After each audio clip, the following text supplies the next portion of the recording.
தனுஷும் நீங்களும் ரொம்ப சேர்ந்து நடிக்காமல் இருக்கிறதுக்கான கண் திருஷ்டி பட்டுரும் அப்படிங்கிற இன்னைக்கு நீங்கள் பெரிய நடிகர் ஆகிட்டீங்க, அவர் கூட மாட்டேங்கிறாரா இல்லை கூப்பிட்டு நீங்கள் போக மாட்டேங்கிறீங்களா? ஒரு படம் தாங்க கூப்பிட்டாரு, அதுக்கப்புறம் கூப்பிடவே மாட்டேங்கிறாரு சார். அப்புறம் அமீர் கான் வந்து நீங்கள் பேசியிருக்கீங்க. அமீர் கான் வந்து தமிழில் நடித்த உடனே ஒரு கூலி படம் வந்து ஃபெயிலியர் ஆகிடுச்சு. அவர்கிட்ட சொல்லியிருக்காரு ஒரு இன்டர்வியூவில், என்னை எடுத்து போயிட்டு வந்து வேஸ்ட் பண்ணிட்டாங்கன்ட்டு. உங்கள்கிட்ட ஏதாவது சஜஷன் சொன்னாரா, இல்லை வந்து அதனால தான் வந்து கேன்சல் பண்ண தமிழில்? சார் அவர் அந்த மாதிரி ஒரு இன்டர்வியூ கொடுக்கவே இல்லைன்னு சொன்னார் சார். அந்த ஒரு இன்டர்வியூ நடுவில் வந்ததில்லை, அவர் எதிராக இன்டர்வியூ கொடுத்தாருன்னு அதோட ஃபோட்டோஸ் நான் எடுத்து அனுப்பிச்சேன் அவருக்கு. சரி இந்த மாதிரி இங்கே எல்லாரும் பேசிகிட்டு இருக்காங்க, இல்லை நான் பேசவே இல்லை, அந்த மாதிரி நான் உடனே கிளியர் பண்ணிக்கிறேன்னு சொல்லி அவர் ஒரு ப்ரெஸ் ரிலீஸ் கொடுத்தாரு. அவர் வந்து பியூர் லவ் ஆஃப் ரஜினி சாருக்காக வந்து பண்ணியிருக்கிறாரு. அண்ட் அவர் ஹாப்பி தான். இப்போவும் வந்து நான் வந்து அங்கே நடிச்சதுக்கு அந்த சீன் நான் ரஜினி சாருக்காக எக்ஸ்க்ளூசிவாக வந்து பண்ணியிருக்கிறேன். I am very happy, I have nothing in my ஹார்ட்னு எனக்கு சொல்லியிருக்காரு. அண்ட் அது வெளியவும் சொல்லிட்டாரு அவர் அங்கே நார்த் மீடியாவில். சார் கடைசியாக ஒரு கேள்வி, நீங்கள் சினிமாவுக்கு வந்து ஒரு 15 வருஷம் இருக்குது, 20 படம் பண்ணிட்டீங்க. ஒரு பேட்டியில் வந்து எனக்கு யாருமே சினி இண்டஸ்ட்ரியில் ஹெல்ப் பண்ணுறதில்லை, நான் தனியாக வளர்ந்தேன், நடிகர் நடிகர்கள் ஹெல்ப் பண்ணேன்னு ரொம்ப உருக்கமாக சொல்லியிருக்கீங்க. ஏன் ஹெல்ப் பண்ண மாட்டேங்காங்க, என்ன காரணம்? இப்போ யாராவது ஹெல்ப் பண்ணுறாங்களா? இல்லை சார், ஹெல்ப்னு இல்லை, என்னை ரெக்கக்னைஸ் பண்ணல அப்படின்னு எனக்கு ஒரு சின்ன வருத்தம் வந்தது சார். ஏன்னா என்னோட ஒவ்வொரு படமும் வந்து நான் ஒரு படமாக கன்வெர்ட் பண்ணுறதுக்கு 1 வருஷம் 2 வருஷம் ஆயிடுது சார். இப்போ கட்டா குஸ்தியே பார்த்தீங்கன்னா 6 ப்ரொடியூசர் மாறிடுச்சு. வேலைன்னு வந்துட்ட வேலைக்காரன் 4 ப்ரொடியூசர் மாறிடுச்சு. எஃப்ஐஆர் இப்போ அவர் சொன்னார் பாருங்க, 3 ப்ரொடியூசர் மாறிடுச்சு. ராட்சசனுக்கு அப்புறம் எனக்கு 9 படம் ட்ராப் ஆச்சு. ஐ டோன்ட் டிசர்வ் ஆல் திஸ்ன்னு சொல்ல வரேன். ஸோ அந்த வலியும் அந்த வருத்தம் எனக்கு இருக்குது. அதனால தான் சார் ஃபுல் ஃப்ளெஜ் ப்ரொடியூசராக மாறினேன். இப்போது மாறும்போது எஃப்ஐஆர் கட்டா குஸ்தி ஒரே வருஷத்தில் ஹிட்டு கொடுக்குறேன். திருப்பி வெளியே போய் படம் பண்ணான்னு பார்த்தா 3 வருஷம் ஓடிச்சு சார். திருப்பி என் படம் திருப்பி கையில் எடுக்கும்போது தான் ஆரியன் ஒரே வருஷத்தில் திருப்பி வரேன் ஸ்க்ரீனுக்கு. அதனால இப்போ அடுத்த 5 படம் நான் என் ப்ரொடக்ஷன் தான் பண்ணேன், வெளியே பண்ண மாட்டேன்னு நான் டிசைடே பண்ணிட்டேன் சார். இந்த ஒரு வருத்தம் தான் சார் எனக்கு. இது ஒருத்தர் மேலே இருக்குன்னு கேட்டிங்கன்னா கிடையவே கிடையாது. இது ஜென்ரலாக என்னோட ஃபீலிங், இது என்னோட வருத்தம். அப்புறம் நடிகர்களை பற்றி நீங்கள் கேட்டீங்க, அப்படி நான் ஒன்றும் சொல்ல. பட் என்னன்னா சார், என்னோட படம் ரிலீஸ் ஆகும்போது எனக்கு ஒரு ஒரு நம்ம ஒரு அட்மையர் பண்ணுற பல பேர் இருக்காங்களே சார் சினிமாவில், யாருமே கால் பண்ணி பெருசாக விஷ் பண்ணதில்லை. அந்த படம் பயங்கரமாக ஓடும். அவங்க எல்லாருமே என்னோட டேரக்டர்ஸ் கால் பண்ணிவிடுவாங்க, கால் பண்ணி மீட்டிங் கூட அரேஞ்ச் பண்ணிவிடுவாங்க. ஆனால் எனக்கு கால் வராது.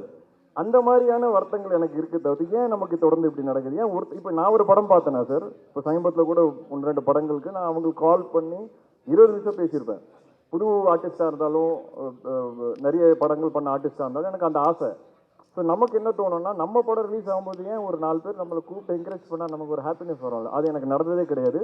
சோஷியல் மீடியாலையும் பார்த்தீங்கன்னா ஒரு படம் பார்த்து படத்தை பற்றி பெருசாக போட்டது கிடையாது யாருமே. ஆனால் அதே டைரக்டர்ஸை படம் பார்த்துட்டு கூப்பிட்டு கதை கேட்டுறாங்க. ஸோ இந்த வழிகள் எனக்கு கொஞ்சம் கொஞ்சமாக இருக்குது சார். அது என்னன்னு எனக்கும் புரியல. So I'm just trying to figure out. ஒரு நாள் கண்டிப்பாக I will also come to a place where I get that encouragement and respect from people around. ஏன்னா சப்போர்ட் பண்ணியிருக்காங்க சார். இனிஷியலில் முண்டாஸ்பட்டி அந்த டைம்லாம் நிறைய விஷால் அண்ட் ஆர்யா வந்து ஜீவா படம் ரிலீஸ் பண்ணாங்க. பட் அது என்னன்னு தெரியல, கொஞ்சம் வருஷமாக அது நடக்கலை. எனக்கு என்னென்னு ஒன்றும் maybe I have to do better films, bigger ஃபில்ம்ஸ்னு எனக்கு தோணுது சார். சார் சார் இந்த படத்தில் அமீர் கான் சார் தான் வில்லன் அப்படின்னாங்க. ஏன் அவர் நடிக்க மாட்டேன்ட்டாரு? அப்புறம் அவருக்கு பதிலாக செல்வராகவன் சார் சொல்லுவீங்க. அவரோட இமேஜ் அவரோடது வேற, இவரோட இமேஜ் இவர் வேற. எப்படி 2 பேரும் செட் ஆகினது? எப்படி இருந்தது? இல்லை சார், ஆக்சுவலாக ஃபஸ்ட்டு நாங்கள் தமிழ் ஆரம்பிச்சிட்டோம் சார். ஸோ செல்வா சார் எப்போவுமே வந்து எங்களோட ஃபர்ஸ்ட் சாய்ஸ் தமிழுக்கு. ஹிந்தி வேர்ஷன் வந்து பண்ணும்போது தான் அமீர் சார் வந்து கதை கேட்டுட்டு ஹிந்தி வேர்ஷனை பண்ணலான்னு சொன்னார். அண்ட் அவர் கதை கேட்டு முடிச்ச உடனே நான் தான் அவர்கிட்ட கேட்டேன், சார் நீங்கள் இருந்தால் இப்படி அப்படின்ட்டு. அப்போது அவர் லாஸ்ட் இன் செட்டாக்கு அப்புறம் 2 வருஷம் நடிக்க மாட்டேன்னு சொல்லும் போது தான் இந்த கதை கேட்டார். அப்போது அவர் ஃபுல்லாக வெள்ளதாடி, ஃபுல்லாக வெள்ளை முடியெல்லாம் வச்சு அந்த ஒரு லுக்கில் இருந்தார். ஸோ அதனால் அவர்கிட்ட கேட்கும்போது அவர் கரெக்ட், எனக்கும் அப்படி தான் தோணுச்சு கதை கேட்கும்போது. அங்கேருந்து ஒரு ஜேர்னி ஆரம்பிச்சு சார். அவர் செல்வா சாரோட கேரக்டரை பார்த்துட்டு அவர் சொன்னார், சூப்பர் ஆப்டாக இருக்கீங்க தமிழில், ஹிந்தியில் நான் எப்படி இருப்பேன்னு எனக்கு தெரில. ஏன்னா I come with a baggage of being a hero for so many years. So அது எப்படி ஏற்றுப்பாங்கன்னு எனக்கு தெரில. அப்புறம் அவர்கிட்ட ஒரு கொஸ்டின் ஒன்று இருந்தது, மாரல் கொஸ்டின். அது அவர் அந்த மாரல் கொஸ்டின் கேட்கும்போது ரொம்ப நியாயமாக இருந்தது. அப்போ அவர் கேட்டார், இதை மாற்ற முடியுமான்னு. அப்போ நான் சொன்னேன், சார் இந்த படத்தோட புது விஷயம் அதான், நான் அது மாற்றிட்டேன்னா படத்தோட சுவாரஸ்யம் போயிடும். அப்போது அவர் ஓகே, அப்போது நம்ம பண்ணாமல் இருந்தால் பெட்டர்ன்னு சொன்னார். ஆனால் எதுவுமே என்கிட்ட சொல்ல. என்கிட்ட இந்த கூலி படத்தோட ரிலீஸ் வரும்போது நாங்கள் ஒரு நைட் ஒன்றா உட்காரும்போது தான் சொன்னார், உனக்கு என்கிட்டயே மாற்ற முடியாதுன்னு சொல்கிற தைரியம் இருந்தது பார்த்தியா, அதுதான் எனக்கு பிடிச்சது அப்படின்னாரு. So that is something I think, அதுதான் என் கதைகள்னு நான் சொல்லுவேன். அண்ட் இதுதான் அவரோட ஜேர்னி. பட் ஆல்வேஸ் தமிழ் வெர்ஷனாக தான் இருந்தது. அது வேற லாங்குவேஜ் கொண்டு போகலான்னு சொல்லி தான் சைமல்டேனியஸாக ஷூட் பண்ணலான்னு அந்த வெயிட்டிங் பீரியடில் தான் எங்களுக்கு அந்த ஐடியா வந்தது. ஸோ மற்றபடி ஒன்றும் இல்லை sir. Correct sir. Tamil Aryan வந்து திராவிடர்களுக்கு எதிரான படமா அது? இல்லை சார், இட்ஸ் அந்த கான்டெக்டே இல்லை sir. Like you said it could be a name. Yeah just putting it forward as ஒரு நேம், ஒரு பேராக தான் வச்சிருக்கு sir. Nothing more sir. Sir தமிழில் பேசுவீங்களா? ஆமாம், தமிழ் படம் எடுத்துருக்கீங்க, இப்போ தமிழில் பேசுங்களா? ஆடியன்ஸ் கண்டிப்பாக சார், கண்டிப்பாக பேசலாம். செல்வராமன் சார், எல்லா படத்துலையுமே வில்லனாகவே வந்துக்கிட்டு இருக்கீங்க. நல்ல வேஷம் எப்போ எதிர்பார்க்குறது? இதில் என்ன வில்லன், இதில் என்ன, இது எல்லாம் கேரக்டர்ஸ் தான். ஸோ ஒரு படமும் நல்ல சந்தோஷமாக அனுபவிச்சு தான் பண்ணுறோம். கூடிய சீக்கிரம் வந்து அதர் கேரக்டர்ஸ் வரும், டெஃபினட்டாக வரும். வெயிட் பண்ணுறேன் அதுக்காக. செல்வராஜ் சார், உங்களுக்கு கேள்வி. ஒரு டைரக்டர் பேர் பார்த்து தேட்டருக்கு வந்தாங்க ஆடியன்ஸ். அது பல டைரக்டர்களுக்கு அந்த வரிசையில் வந்துட்டு உங்கள் பேரை பார்த்துட்டு தேட்டருக்கு ஆடியன்ஸ் வந்தாங்க. இப்போ நீங்கள் திடீர்னு வந்து நடிகராகிட்டதுனால சொகுசாக வந்துட்டு நடிச்சுட்டு போயிடலான்ட்டு நினச்சி அந்த கிரியேட்டர் உங்களுக்குள்ளே இருக்கிறவர் இருக்காரா, இல்லை அவர் வந்து ஓய்வு எடுத்துட்டு நடிகராக மாறிட்டாரா, முழு நேரம் நடிகரா? எப்பவுமே டைரக்டர் தாங்க. ஆக்டிங்கிறது ஓகே. ஃபஸ்ட்டு சாணிக்காயகன் ரொம்ப ஃபோர்ஸ் பண்ணி என் ஃப்ரெண்டு அவர் டைரக்டர் எல்லாம் பண்ணதால தான் நான் பண்ணே தவிர, ப்ளஸ் எனக்கு ஒரு கேள்வி இருந்துகிட்டே இருந்தது. ஒரு ஆக்டிங் கஷ்டமா இல்லை டைரக்டிங் கஷ்டமா அப்படின்ட்டு. சரி பார்க்கலாம், நடித்து பார்த்தா தான் தெரியும் போல இருக்குது அப்படின்னு பார்த்தோன்னே ஒரு 5-6 நாள் ஷூட்டிங் கழிச்சு அட கடவுள், ஆக்டிங்னா இவ்வளோ ரெஸ்பான்சிபிலிட்டிஸ் இருக்கா? கையை பார்த்துக்கணும், காலை பார்த்துக்கணும், மூஞ்சியை பார்த்துக்கணும், அங்கே பார்த்துக்கணும், இங்கே பார்த்துக்கணும். நம்ம பாட்டுக்கு ஒரு கிரிஞ்சு நம்ம ஒரு படம் எடுக்கிறது வேறு. பட் ஆக்டிங்லாம் அப்படி வந்து பட்டிட முடியாது. ஸோ ரொம்ப யோசித்து அதெல்லாம் பண்ணணும் வந்து. ஸோ கிடைச்சது ரொம்ப சந்தோஷம். கிருஷ்ணா சார், நீங்கள் இந்த போலீஸ் அதிகாரி கேரக்டர் பண்ணுறீங்களா, அது யாரை முன்னோட்டமாக வச்சுட்டு பண்ணுறீங்க, யாரை முன்மாதிரியாக எடுத்துக்கிட்டு பண்ணுறீங்க? இல்லை சார், ஒவ்வொரு கேரக்டர் வித்தியாசமான கேரக்டர் பண்ணுறதுல எனக்கு குள்ளநேரி கூட்டம்லேயும் போலீஸ் தான் கடைசியில். அந்த போலீஸ் வேற, ராட்சசன் போலீஸ் வேற, இந்த போலீஸ் வேற. பட் ஒரு போலீஸ் ஒரு ஒரு ஜென்ரல் ஒரு பாடி லாங்குவேஜ் இருக்கும். அதை நான் சின்ன வயசுலேருந்து வீட்டிலே பார்த்துருக்கேன். ஸோ எங்கள் அப்பா தான் சார் எனக்கு ஒவ்வொரு கேரக்டர் அப்ரோச் பண்ணும்போது அவர்களோட பாடி லாங்குவேஜ் ஒன்று இருந்ததில்ல சில விஷயங்களில். எல்லா படங்களில் எல்லா இடத்துலையும் அப்ளை பண்ண முடியாது. அண்ட் அப்பா கிட்ட டிஸ்கஸ் பண்ணுவேன், இந்த மாதிரி ஒரு கேஸ் இருந்தால் நீங்கள் என்ன பண்ணீங்க. உண்மையாக சொல்லணும்னா ஆரியன் வந்து ஒரு டிஃப்ரெண்ட்டான ஸ்டோரி நாங்கள் சொல்லிகிட்டே இருக்கோம், அதை நீங்கள் பார்க்கும்போது புரிஞ்சுப்பீங்க.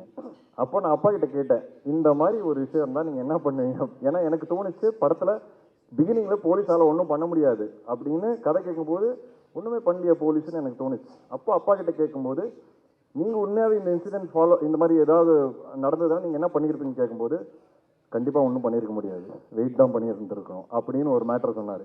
அப்போ எனக்கு நம்பிக்கை வந்துருச்சு, ஓகே இந்த கதை கரெக்டான கதைன்னு. ஸோ இந்த மாதிரியான சில விஷயங்கள் நான் அப்பாவோட டிஸ்கஸ் பண்ணுவேன். சார் இங்கே தான் இருக்கீங்க, ஆனால் உங்களை பார்த்து ரொம்ப நாளாக நம்ம வீட்டில் பார்க்க முடியுது சேனல்ஸில். அதனால தான் சினிமாவில் கேட்பேன். ஏன்னா நீங்கள் ஒரு நல்ல நடிகர். என்ன சொல்ல போனால் ஹீரோவுக்கு ஈக்குவலான நடிகர் நீங்கள், எந்த ஹீரோவாக இருந்தாலும். ஏன் சினிமாவில் ஒரு கேப் போட்டு வச்சுருக்கீங்க இப்போ? இல்லை சார், அது நானாக எதுவும் பிளான் பண்ணல சார், அதுவாக உங்களுக்கு தெரியும். ஆக்சுவலாக என்ன சொல்லணும்னா உண்மையை சொல்லிடுறேன். இப்போ கேட்டிருக்கீங்க, என்னோட ஃபஸ்ட்டு ரிலீஸ் கலகலப்பு, அதுக்கப்புறம் பார்த்தீங்கன்னா பீஸா, சூதுகோபம், ஜிகர்தண்டா, இன்டர்நெட் நாளை, யாமருக்க பயமே. ஸோ நான் என்ன நினச்சேன்னா இப்படி தான் இருக்கும் சினிமான்னு நினச்சேன், எல்லாமே பிளாக் பஸ்டர். அதுக்கப்புறம் இந்த ஜேர்னியில் தான் பார்த்தேன் அப்ஸ் அண்ட் டவுன்ஸ் எல்லார் கெரியர்லேயும் இருக்கும் அப்படின்ட்டு. விஷ்ணுக்கு நல்லா தெரியும், நிறைய வாட்டி நான் விட்டுட்டு போயிடணும்னு முடிவு பண்ணிட்டேன். சினிமா வேண்டாம் எனக்கு, நான் இது மாதிரிலாம் பார்த்தது இல்லை. இந்த மாதிரி ஏன்னா சக்ஸஸில் ட்ரீட்மெண்ட் வேறு மாதிரி இருக்கும், டவுன்ஃபாலில் ஒரு மாதிரி இருக்கும். பட் நான் போயிடணும்னு நினச்சேன்.